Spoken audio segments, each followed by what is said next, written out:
आप दीजिए सुप्रिया जी। पार्टी से निकालने का दर्द तो है, पार्टी से निकालने का दर्द तो मैं समझ इसी हंसी पे प्रधानमंत्री जी ने कुछ कहा था तो इतनी ज्यादा आज बैठ के सेलेक्टिविज्म की बात की जा रही है सारे राजनीतिक दलों के द्वारा जिन पे ईडी की कार्रवाई हो रही है। और लोग कह रहे हैं 5200 केस हुए हैं ईडी में, जिसमें 65% सिर्फ इसी 8 साल में हुए हैं। तो क्या हमें ये नहीं सोचना चाहिए कि 58 में जो 1956 में जो एजेंसी बनी थी, 66 साल हो गए उसको बने हुए, और 66 साल में 8 वर्षों को हटा दीजिए तो 58 साल में उस एजेंसी ने सिर्फ 2000 केस किए। तो 66 साल में इस देश में घोटाले हुए ही नहीं। 10-20 घोटाले तो हम लोग नाम गिना देंगे मोदी जी के आने के पहले। क्यों नहीं ईडी कार्रवाई करती थी भाई?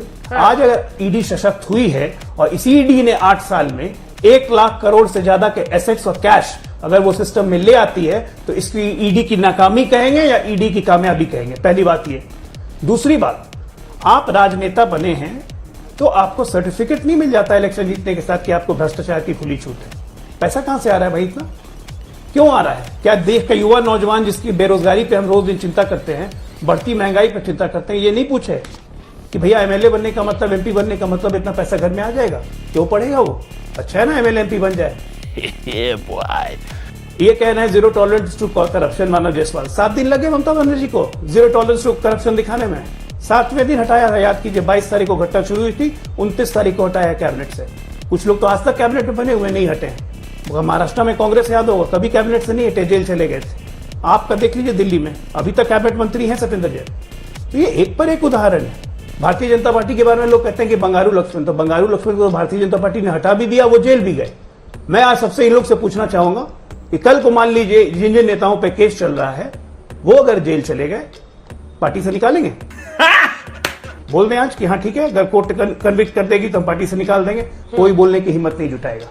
ये फासिटी है और राजनीतिक विद्वेष है। राजनीतिक विद्वेष लगा के कोई काम नहीं होता है। आपने गलत काम किया, ईडी आपके पीछे आएगी। निकलने का अरे मुझे कोई दर्द नहीं है पार्टी से निकाले जाने का। मैं आपकी तरह भक्ति नहीं करता हूं, आप करते रहिए भक्ति। और हिम्मत है तो कहिए कि अगर राहुल गांधी या सोनिया गांधी कन्विक्ट हो गए कोर्ट में तो कांग्रेस निकाल देगी उनको। जवाब दे दीजिए। जवाब दीजिए सुप्रिया जी।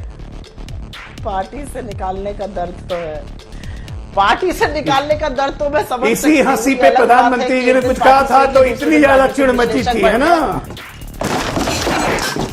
सुप्रिया जी? अरे इसी हंसी पे संसद में इतनी चिड़ बन गई थी जो अलग अलग नाम लेने लगी। तो अच्छा रहेगा, आपका चाल चरित्र तो पता हम चले। क्यों लेंगे नाम? वो नाम मत बनाइए आप इसको सुप्रिया जी। ना उन्होंने प्रधानमंत्री कुछ जी भी ने नाम पर्सनल लिया, नहीं ना बोला नाम लूंगा। है। एक सेकंड प्लीज सुप्रिया जी, उन्होंने कुछ भी पर्सनल नहीं बोला। वो पार्टी के लिए पूछ रहे हैं कि अगर कोर्ट से कन्विक्शन होता है तो क्या शीर्षस्थ नेताओं पर कांग्रेस पार्टी कार्रवाई करेगी? वहीं पर रखिए प्लीज। अजय आलोक पे पर्सनल रिमार्क्स मत कीजिए।